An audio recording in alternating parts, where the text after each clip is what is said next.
So, as I'm sure everyone is painfully aware, electricity prices have been going up quite significantly over the last few years. And what this means is that there are now over 9 million households in the UK who have to spend over 10% of their income in order to pay for their energy. And this means people are having to make really difficult decisions about whether they can actually afford to heat their homes during those cold winter days when energy prices are stupidly high.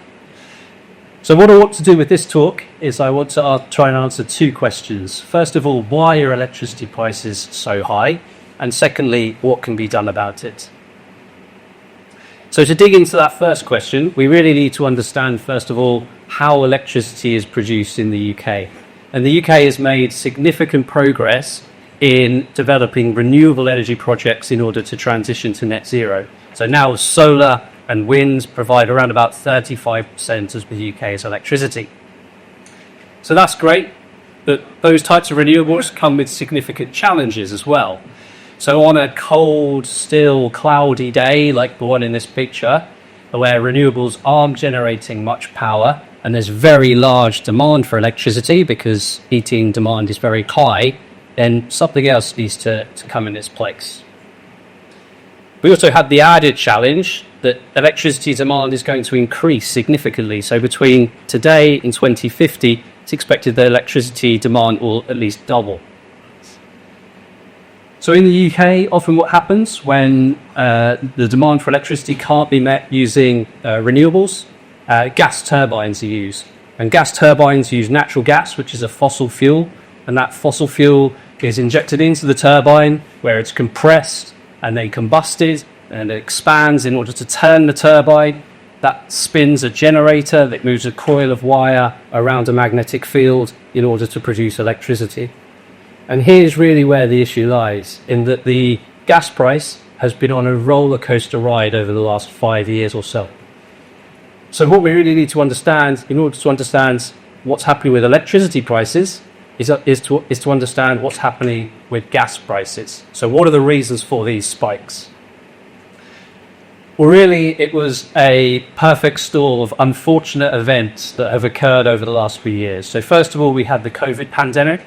And as countries came out of their lockdowns, that meant manufacturing facilities and factories started operation again. They were very high energy intensive operations, and that increased the demand for gas globally significantly. And with that increase in demand, there was also an increase in the price of gas.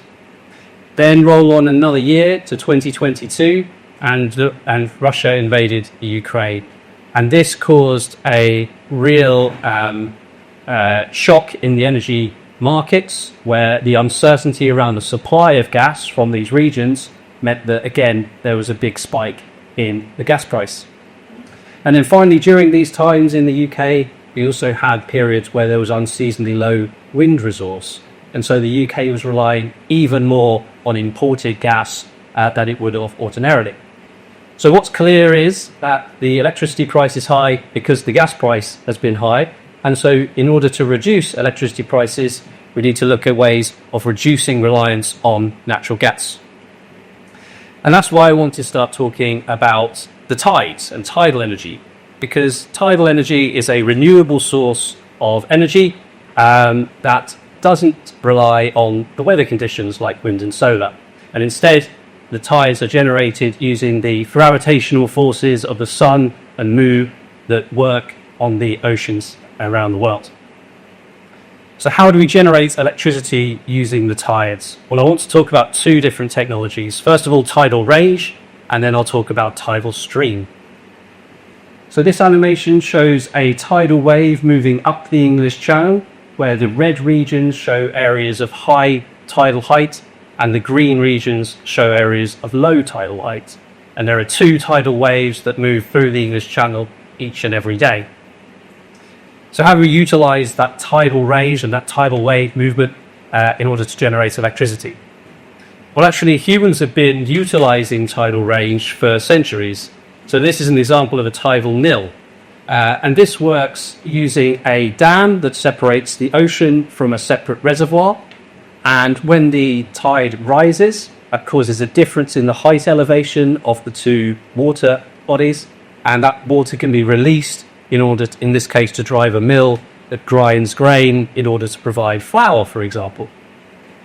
Now, a tidal lagoon can be thought of as a modern-day tidal mill.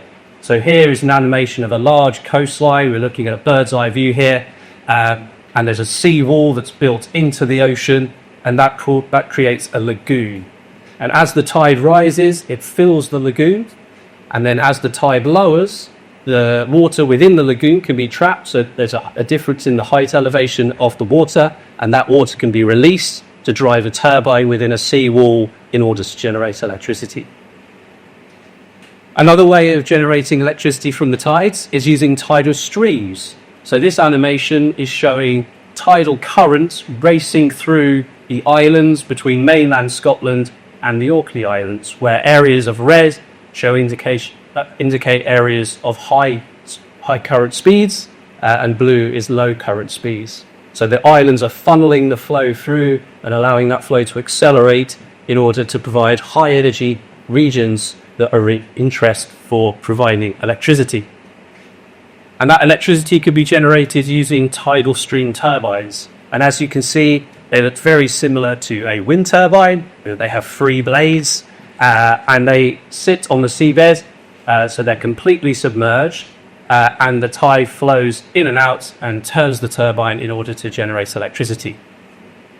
So this is a time-lapse video just showing the installation of one of these tidal stream turbines up in Scotland. So here you can see the support structure, which weighs around about 300 tons, so that's about 25 double-decker buses being lowered into the water. And then here we have the ballast blocks, each weighing 200 tons, that's about 12, 13 double-decker buses, again being lowered onto the support structure so that when the tide picks up, the support structure can stay in place and doesn't move. And then after that, the turbine itself is installed. So this is a tidal turbine up in Scotland, and here it is in the warehouse in Inverness.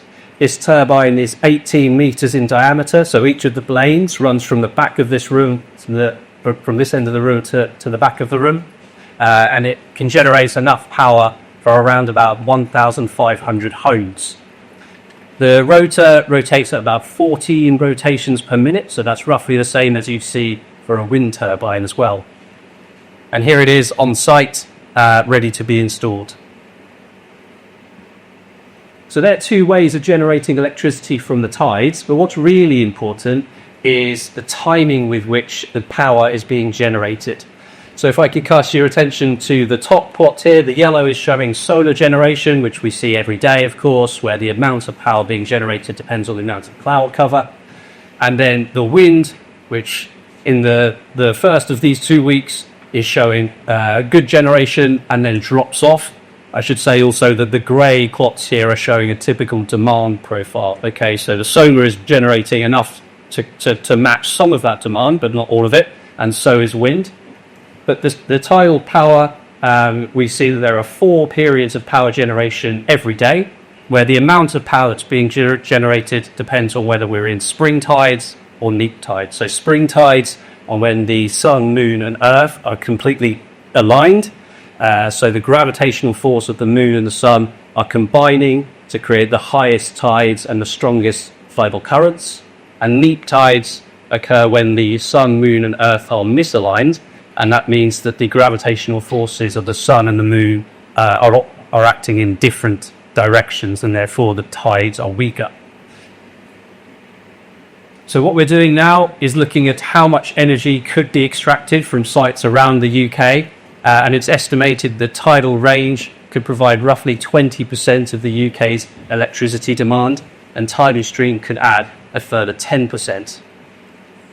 What we're also doing is considering the national grid and how power can be transmitted from where it's being generated, which often can be in remote locations like the north of Scotland, for example, down further south to where it's needed.